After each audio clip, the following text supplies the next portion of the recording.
And welcome in, ladies and gentlemen, to the Ysn Power Hour, powered by our friends at Toyota of Warren. Thanks to Tito and the whole crew for allowing us, as always, to bring this show and the games that we bring to you and covering the cost of all that stuff. So thanks to our friends at Toyota of Warren. If you see the Ysn Tundra floating around, make sure you give us a beep, wave, whatever. Please don't give us the bird. We get enough of those. It's enough. No, I'm just kidding. So today's going to be an interesting day. So we have here we go. We had an interview lined up. By the way, for some reason I get a cough every time fall hits. I don't know. Some people are saying allergies. The doctor says we don't know. We just got to I got to prick you with 7,000 needles in order to see if you're allergic. Nope. No thanks. I'm good with a cough. We have a good show for you today.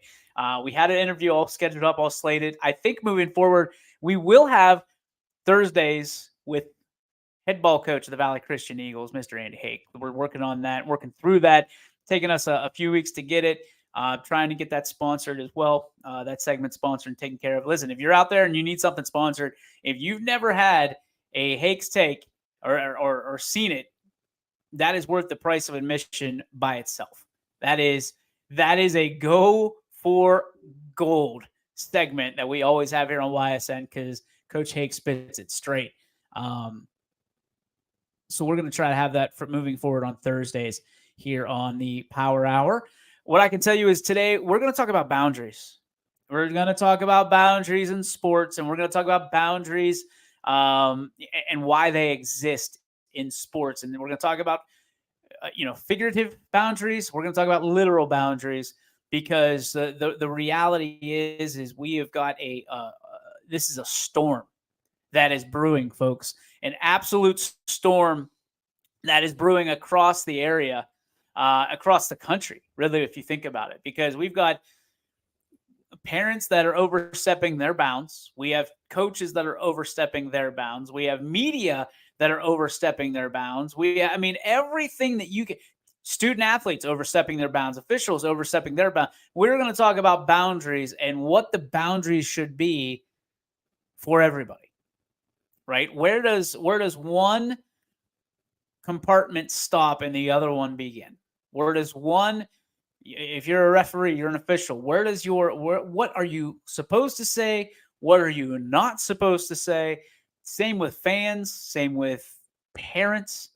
We're going to talk about this, and we're going to get through this together, all right? Because this is going to be a collaborative show, and I need your help to get through this one because I kind of want to know myself, like where are those boundaries? I'm learning them. I know a little bit more about the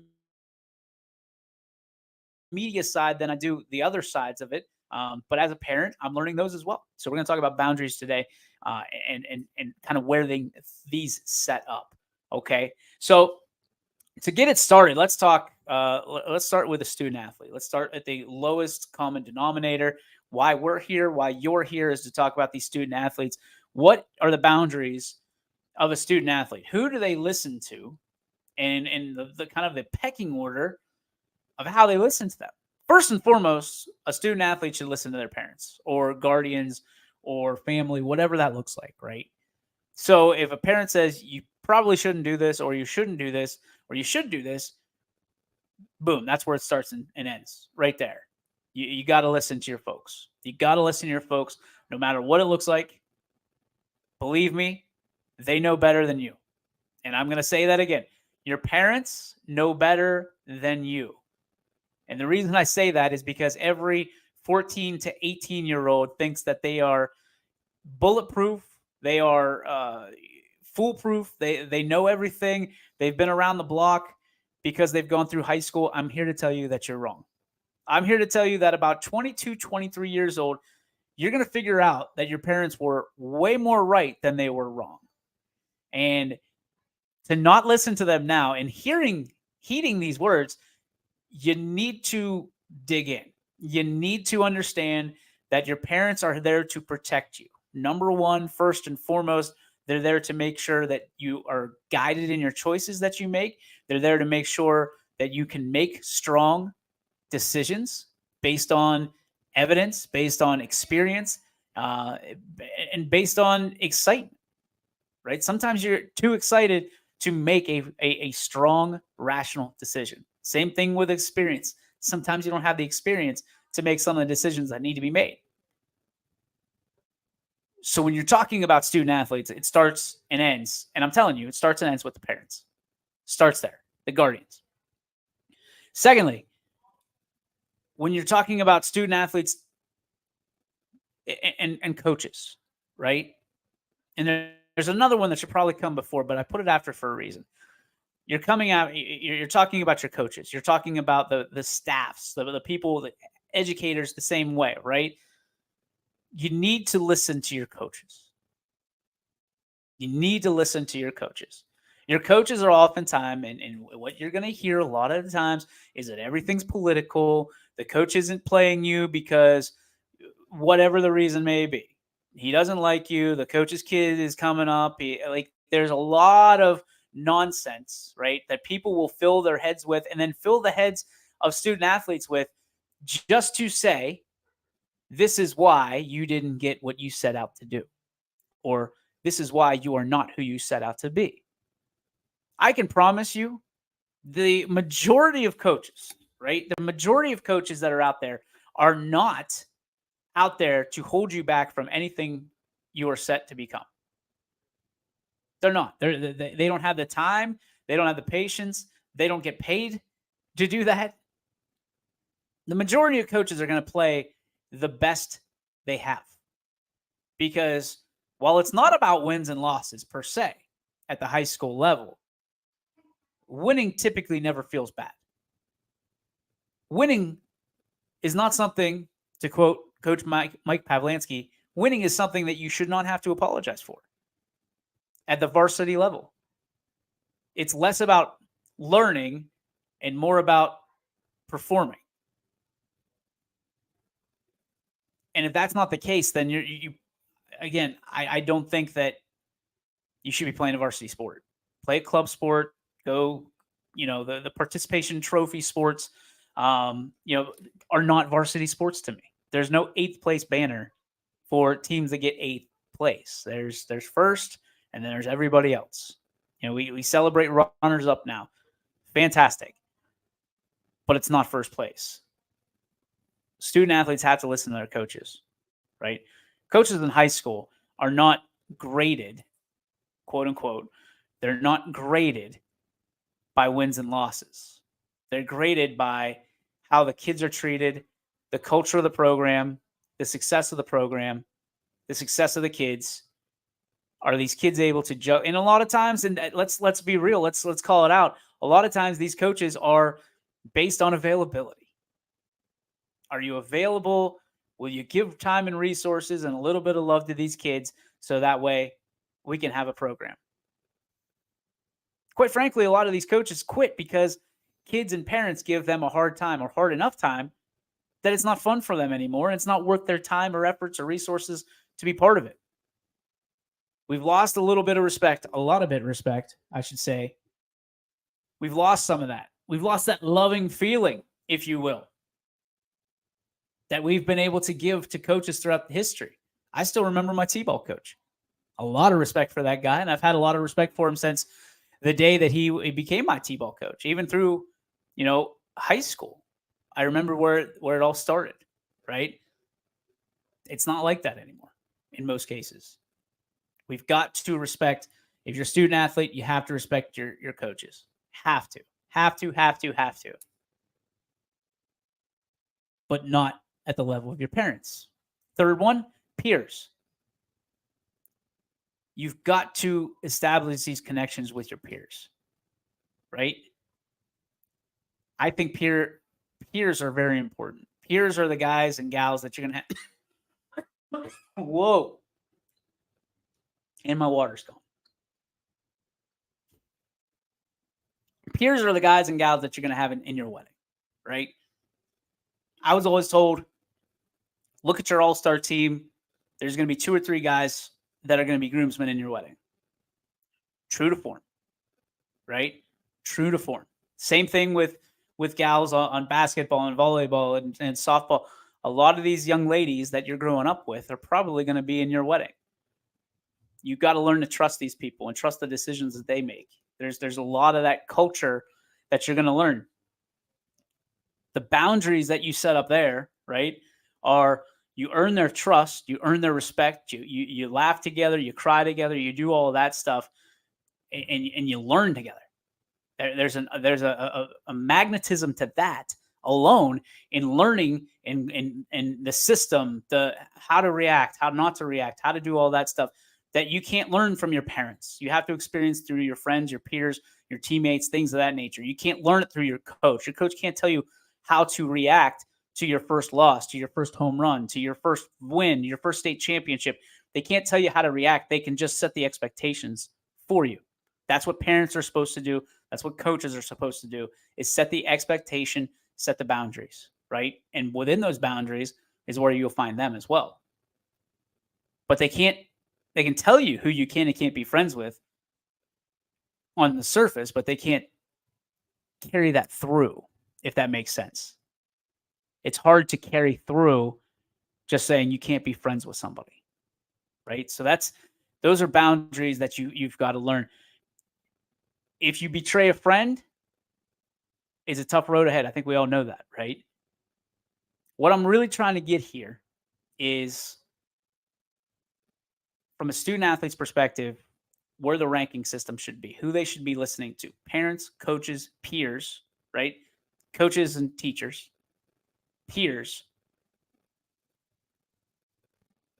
and everybody else kind of falls in after that. And I know that I'm missing segregated portions of people and compartments of people, but that's really where the three go. Now, when you're talking about coaches need to be listening to their superiors, right? First off, the coaches need to listen to their gut, right? A lot of coaches are in that business because they've done a really good job of being leaders. They answered the call. They've stepped up. They've done what it takes to be a coach, because there's a lot of obstacles to overcome now. There's a lot of things that you have to accomplish. CPR class, your pupil's license. I mean, you can go on and on and on and on and on. There's a lot of hoops to jump through to be a coach in today's era. Not necessarily the community ball coach, but to be part of a school system, they make you jump through a lot of hoops. We're getting somewhere, I promise. Stay with me. So coaches need to understand, they need to trust their own gut, the boundaries that they have. They cannot discipline your child like they used to do. I'm not even sure they can make you run as a punishment like they used to do. We used to, if you slacked off or you did something during practice, we called it the tiger run, because you're striping the field, right? You go start at the back of the end zone, you go around, you front of the end zone, up to the 5-yard line, all the way down to the 10-yard line. I mean, it was horrible, horrible. And you're in full pads in football. I don't think you're allowed to do that much anymore, right? You're only allowed X amount of conditioning. You're allowed X amount of contact. You're allowed X. The times have changed over the last 20 some years, as they should. But coaches are having a hard time not understanding, but materializing how to train their players who aren't going after training on their own. They're not going after out and getting personal training. They're not at the NSTs, the athletics, these places that they need to, physically get their bodies into shape, because schools can't afford a lot of times, even athletic trainers, let alone personal trainers. That's why these businesses are here, is to train your student athlete, train your coaching staff, so that way they can better assist their student athletes, their programs, their teams. Coaches need to trust their coaching staff to report things, right? The boundaries of that are, sometimes there's things that stay as a team, right? When you're handling a situation, maybe a detention or a suspension or things of that nature, you handle that as a team, and it doesn't funnel out to the media, parents are certainly going to handle their side of that at home. It doesn't need to go out to, you know, Joe Blow who's walking down the street. It just doesn't. The wind doesn't need to blow that way. But at the end of the to keep that contained, to protect that student athlete, to protect that coach, to protect it, as long as there is nothing wrong. And I'm talking, there's a lot of things that could be wrong that you're protecting the wrong people. You don't protect that coach if it's predatory for the kids or predatory for the community. The coach has to go. I believe in making, obviously making mistakes, but there's also, I believe in a system of protection for people who can't protect themselves. It can't be predatory. It can't be we're going to have you here and just see what happens. That's not the way we live life anymore. There's too many things that people have to go through that can spoil the entire bunch of apples with one bad one. Does that make sense? So coaches have to go through that. I mean, the FBI, BCI checks, all that stuff that schools make you jump through. It's all going somewhere. I promise you, stay with me. Then you go to the media. This is where it gets interesting. This is going to be the hot topic for our conversation today, the media. The boundaries for media have been laxed for some time. If I come to you, and I'll admit it. Here's the issue: is someone like me can go and create a media company and can gain access to the sidelines by laminating a piece of paper, putting media on it, wrapping it on a lanyard, and walking into your high school or walking onto your field, flashing a badge, and all of a sudden they're on the sidelines. That's a scary thought, folks. That's a scary thought. It's one of those situations that in 2017, when we started, I was surprised the access that we were granted based on not a whole lot, right? There was no contract. Nobody knew what YSN, we didn't even know what YSN was. And yet we were being granted to sideline access in a world where there's Raptor systems and screenings and things that there's protections in place for student athletes everywhere you look, students in general at schools, as there should be. Coaches are screened. Heck, the student athletes are screened. If you really get down to brass tacks. My question is, who else is there that aren't being screened?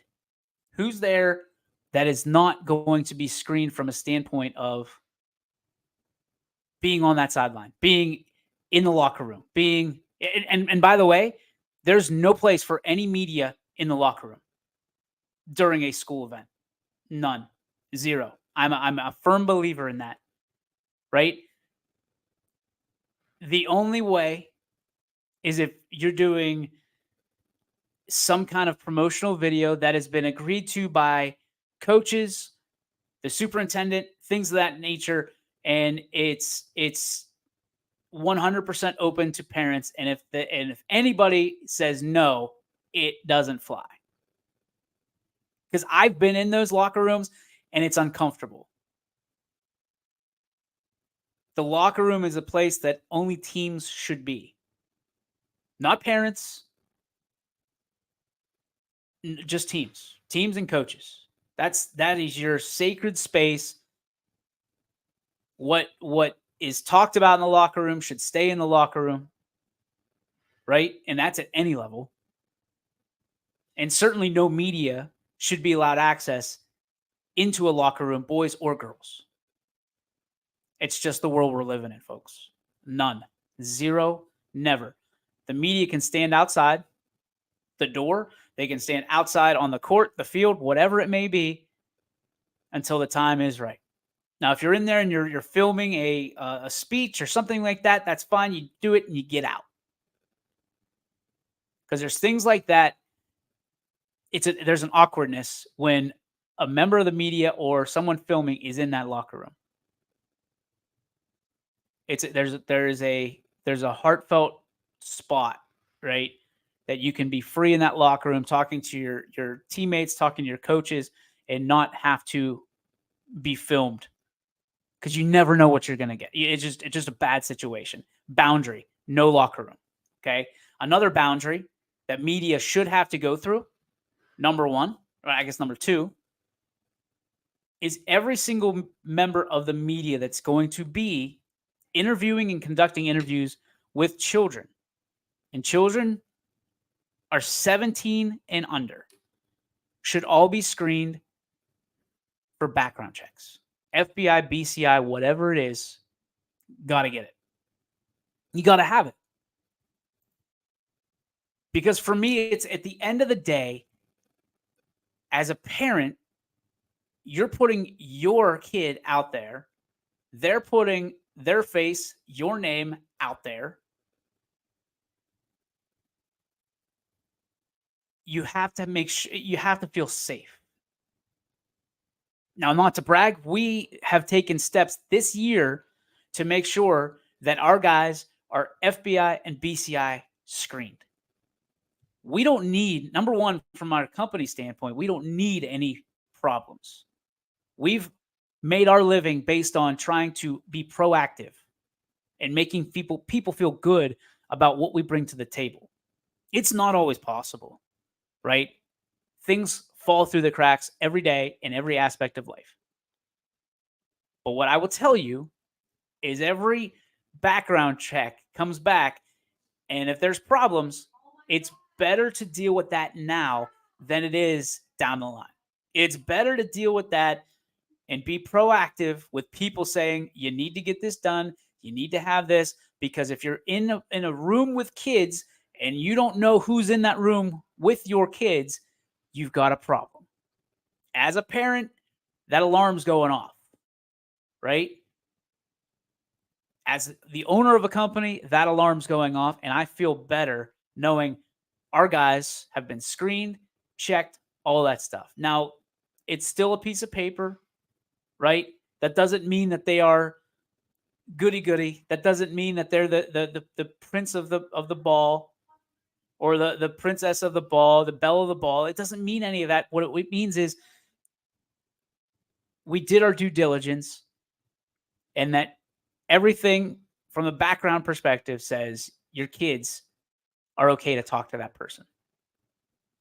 To me, even that makes it a little easier to sleep at night, knowing that we go a little bit extra to make sure that your kids are protected, that you feel safer, that your kids feel safer, that there's not scuttlebutt. Did you hear about this? Did you hear about? We're there. We got it. And I think that there needs to be more of that. There needs to be more protections on media, on people taking pictures, on I mean, all of that. Think about how close those people are to children. Interviewing kids, right? They're taking pictures of kids. They're taking, I mean, all of this stuff. Folks, it's not hard to get a media badge. And a lot of times they don't give them out. You got to make them yourself. That's a scary thought. It's a scary thought. And it's even scarier that these people are influencers on your children. That everybody gets riled up about somebody's opinion and somebody's thought, but their own thoughts aren't really solid. They're not even willing to protect their own name, let alone your kids. That's a danger spot for me. It has been for a long time. That's why when it comes to that, we're trying to be proactive. And again, not to pat ourselves on the back, but to tell you why we're doing what we're doing. We want you to feel safe. We want you to be able, we want you to have that boundary 100%, but we want you to know that we've protected those boundaries. We've sealed them off, and we're going even further to make sure that you feel protected. You feel comfortable talking with us, being around us, visiting us in our studios here at Athletics. That's the difference. Anybody can call themselves a media company, but not worry about how they're representing your son or daughter, how they're representing your community, how they're representing your coaching staffs. It's not hard anymore. There are major pretenders all the time. And all it takes is a little bit of a know-how of tweeting and all that stuff. But I'm here to tell you that at the end of the day, there's real and then there's not so much. And why they want you to believe that they're real, it's not so much. And there are people in this world that will take advantage of the names, images, and likenesses. I guess that's the easiest way to put it, of your children. There's a lot of reasons why these superintendents, these people who voted no to name, image, likeness in the high schools in Ohio, there's a lot of reasons that they have. One of them is they're trying to protect the image, name, and likeness of your children. But you got to take that a step further and understand that if you're letting people who have control over the name, image, and likeness of your children, of your communities, and of your coaching staffs, if you're letting them in, you're cutting off your nose to spite your face. There's a reason that we sit here and we say we're positive all the time. You have to be able to justify getting into a school from 7th grade on up to seniors. And what is the reason that they're doing it? Are they doing it for the right reasons? Are they doing it to educate the students? Are they doing it to improve the students? And if they're not doing it for either of those two reasons, they shouldn't be allowed. I understand what the rights and the journalistic integrity is because I've gone through it. I've been educated in it. I've got a bachelor's degree in broadcast communications. But what I can tell you is there's nothing in the journalistic integrity that doesn't say, or that says, that you can't support people in truths. There's nothing that says you have to be a slime ball or a sleazy person and talk about transfers and things of that nature and try to knock other people's houses down to make yours look taller. That's not how it is. We should not be talking about other players' mothers. We shouldn't be talking about detentions and suspensions and things of that nature. These kids have it tough enough nowadays, folks. They have it tough enough. There's boundaries that the media should have that they don't get access to. Coaches, parents, superintendents, teachers are there to protect those children. And I'm not saying all media is bad because it's not. I'm just saying that we look to media because, they're going to do stuff that we don't want to do. We don't want to tweet that out. We don't want to tweet that score out. We don't want to do this. That's fine.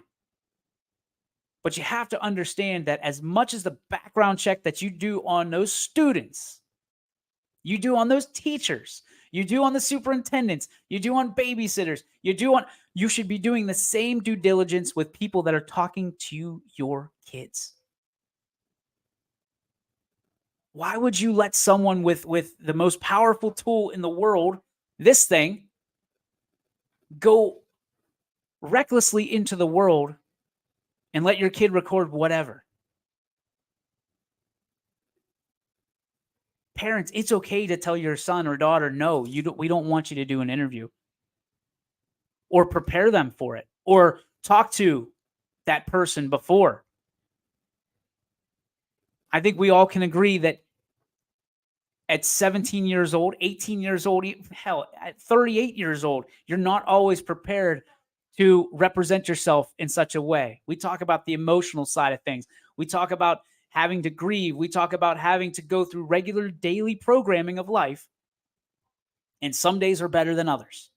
Some days I love coming on this microphone and talking to people, and some days it is a stretch.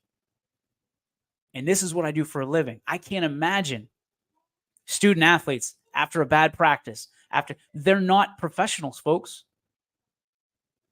There's a reason that you're not going to see a lot of times, 99% of times, you're not going to see us do an interview with a student athlete specifically that has just lost a game or a coach that has lost a game. It's because their mind isn't right.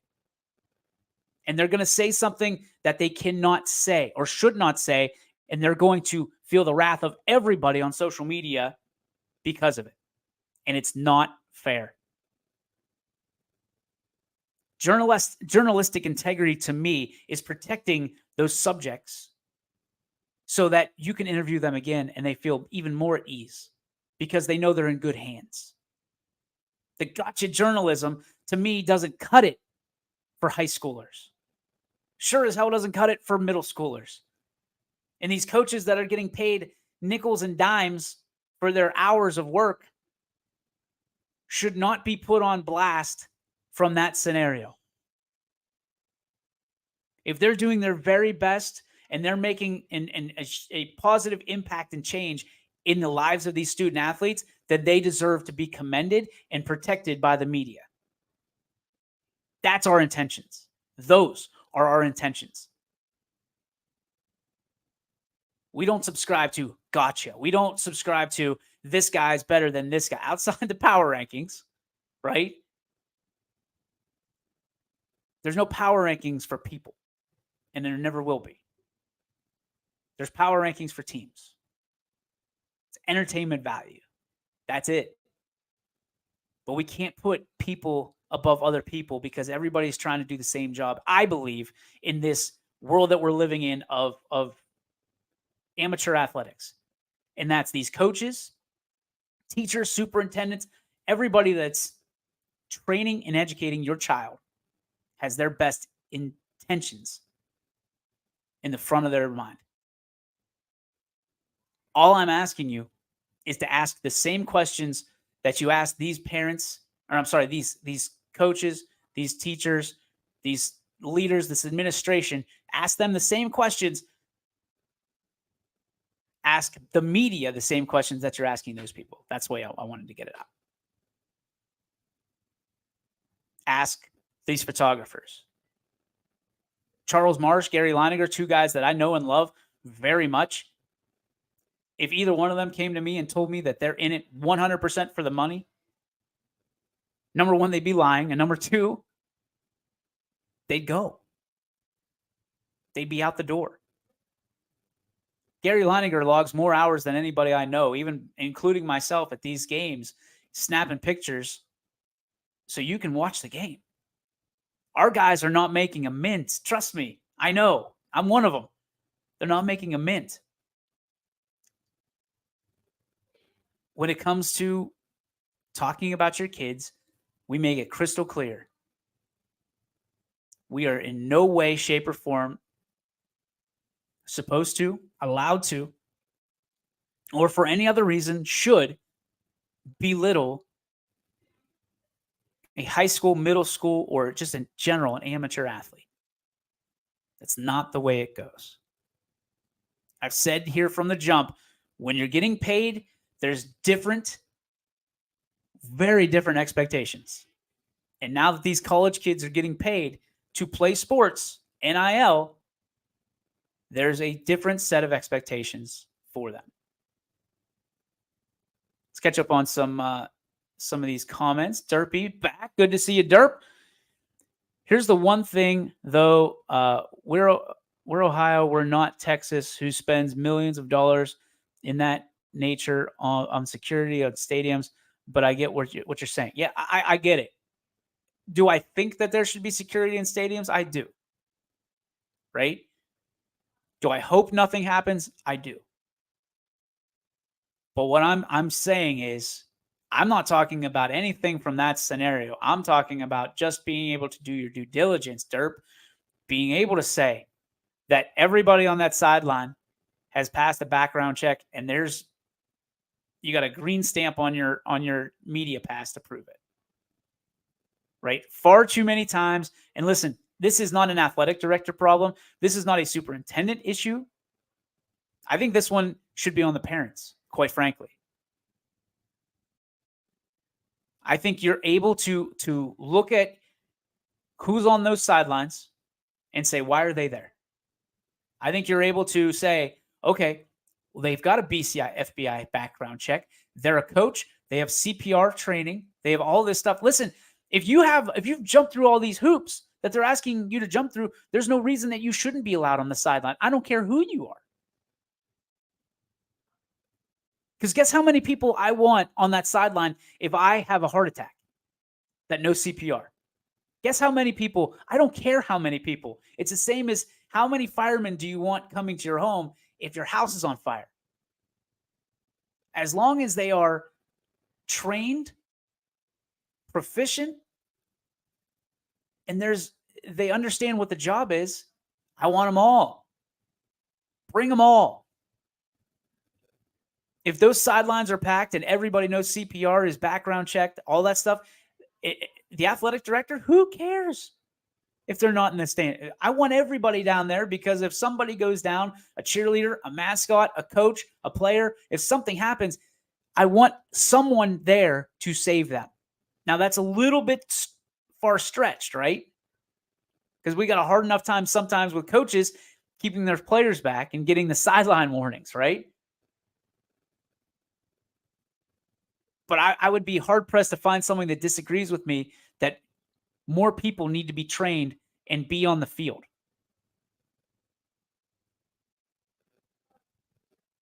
How many people do you want on that field, on that sideline, that aren't trained? Zero. That is a field of play. That is a place of business. And if you're not there for the right reasons, you got to go. The same way that press boxes are for the press. They're for the media. That's it. You shouldn't be coming in with your high school jacket on and saying that you're media. If you have any journalistic integrity from that standpoint, you shouldn't be doing that. You shouldn't be doing that. And we make our fair share of mistakes too, but you should not be representing someone, right? Especially if both teams are represented by your coverage area. You shouldn't be representing one side or the other. You should be representing your company. That's how it goes. Now, if you're a beat reporter, as a lot of us at YSN are, and it's South Range versus Green, if you want to wear your South Range stuff, that's a rule we have. Go ahead. Most people still choose to wear YSN gear and just general attire that makes them look professional. That's up to them. The boundaries need to be set, though. In my humble opinion, there are not enough boundaries for media nowadays. And anybody can get a badge, folks. I've seen them. I've done it. It's how we got started. That's how I know this is a problem, right? So it was a little bit of biting the hand that feeds, maybe. I think that's the right terminology, but let's face it. It should be done. If I can do it, so can anybody else. Let's see. Oh, Coach Yeagley. Great show today. Great job educating all of us. All of us should have to have the best kids' best interest first and foremost. Thank you. Thank you, Coach. Thank you always for everything. Derp chiming in says it's high school sports. There's only like 1 to 3% chance of their dream coming true. Sports are life lessons. Yes, they are. They are. But the life lesson also has to apply to the people covering sports, right? Life lessons are, if you make a mistake, probably shouldn't be covering influencing children If you make that mistake 2 or 3 times, maybe even 4 times, I don't know, you probably shouldn't be influencing children and their choices that they make. Under no circumstances, and I try to make this absolutely crystal clear to everybody at YSN, under no circumstances should we be texting underage individuals without a third party. Again, protect yourself. Compartmentalize your job. Whether that's a parent, an athletic director, a coach, a fellow, worker, whatever that may be, there should be no one-on-one contact via text message or social media or anything like that. We try to make sure it's under our branding, and then keep your receipts. Crazy world we're living in. Keep your receipts. That's all we ask. Keep your receipts. Stay away from trouble. If it feels yucky, it's yucky. And keep your receipts. Protect yourself. Protect the company. Protect that individual. Protect the coaches, the communities, and the kids. Boom. Done. That's it. Boundaries, folks. Boundaries. Boundaries. Parents, a lot of time, and we've covered this, we've beat this to the absolute ground. Parents should not, most times, sit around practice uninvited and make assumptions based on what they see at practice. Because they're not in the film room. They're not in the study tables. Sometimes coaches are trying to teach life lessons as opposed to just the X's and O's of football or baseball or basketball. Life lessons.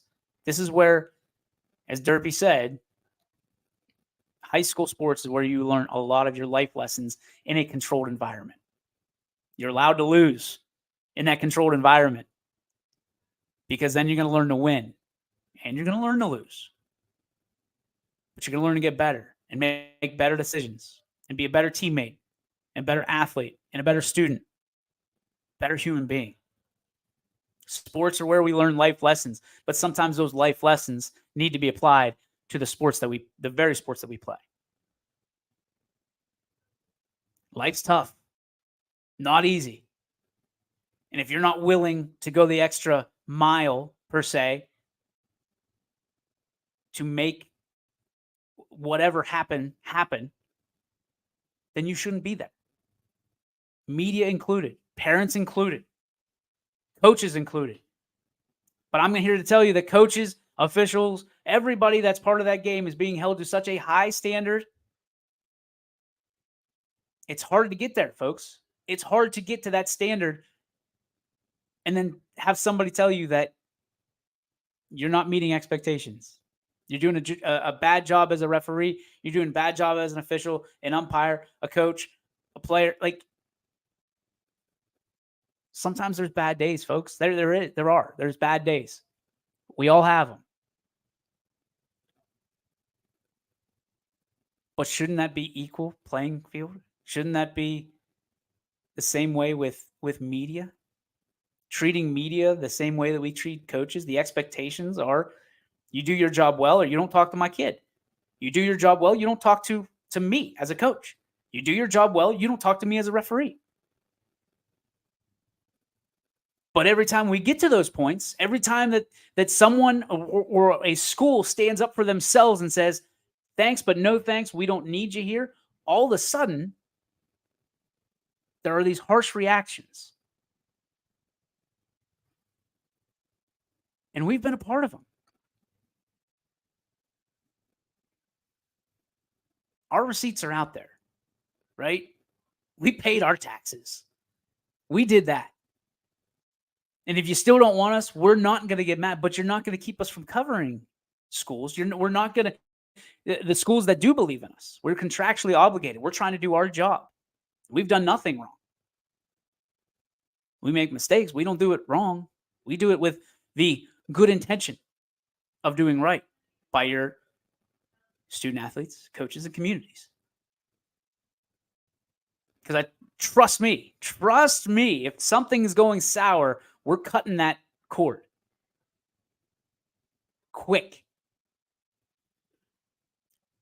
Fast.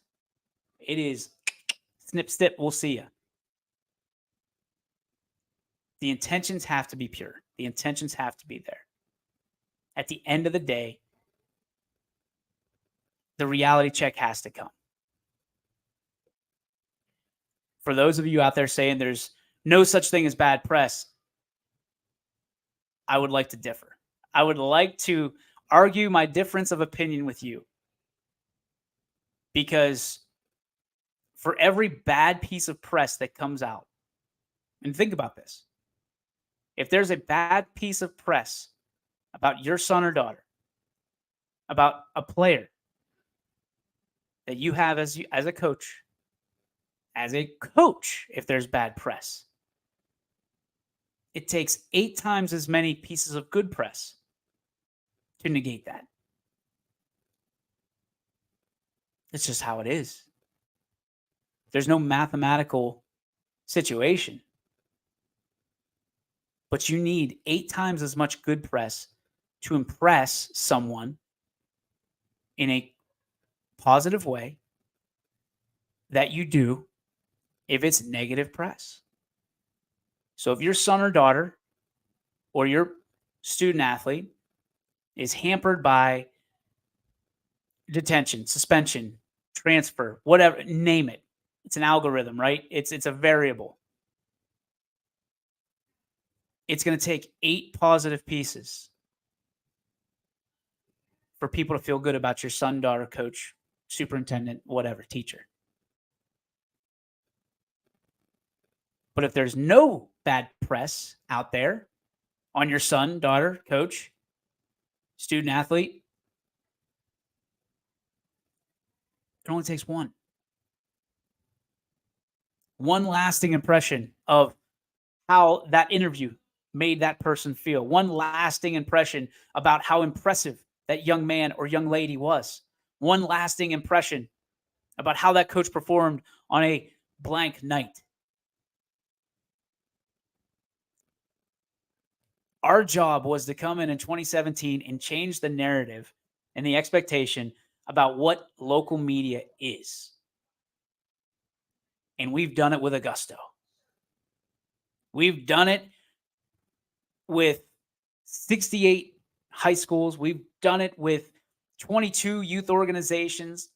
We've done it with 2 colleges. We've done it. We've done it. We've done it. But not yet have we arrived until we get everybody else to step up their game, their intentions. And we clean up the riffraff a little bit. Because there's a lot of people that don't have great intentions for people in this area. That is not the YSN way. I can tell you that with 100% certainty. Boundaries, expectations, all of it needs to be higher. All of it needs to be higher. And parents, coaches, you have a say in it. But you also are the point of blame if something like that happens. Because you've been warned.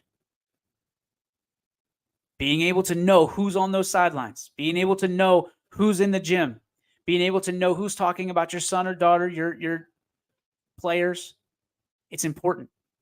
It should be just as important as knowing your staff. Media should be an extension of your program. You should have a relationship with media members that you trust. And if they do you wrong, I'm sorry. Thanks, but no thanks. We've been turned down at interviews before. That's fine. They don't feel comfortable with us. That's absolutely fine. Not a public speaker. I get it. I understand it. We're not here to make you look bad. We're here to make you look like a hero. That's all the difference. And again, I'm not patting my back. I'm just saying the way we do things is a little bit different.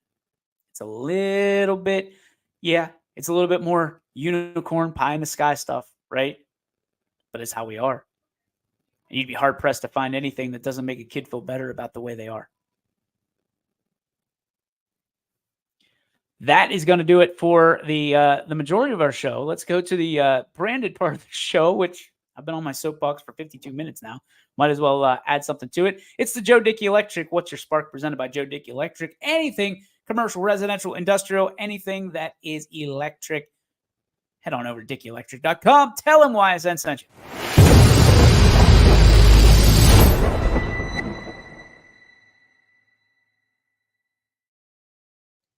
Speaking of electric, this might be a little bit of a negative spark. All these LED lights that came out long ago, and there's the dudes at Home Depot and people at Home Depot are telling you, these won't burn out. You'll die before these will. Let me tell you, folks, that was a line. Good. I have 26 lights in my basement that all pretty much burn out at the same time. LEDs. Now, granted, they've been around for 9 years, but I don't use the lights that much. And I don't understand why they all burned out if they're not supposed to. It's supposed to be like a gazillion hours. So maybe I'm going to have to talk to my friends over at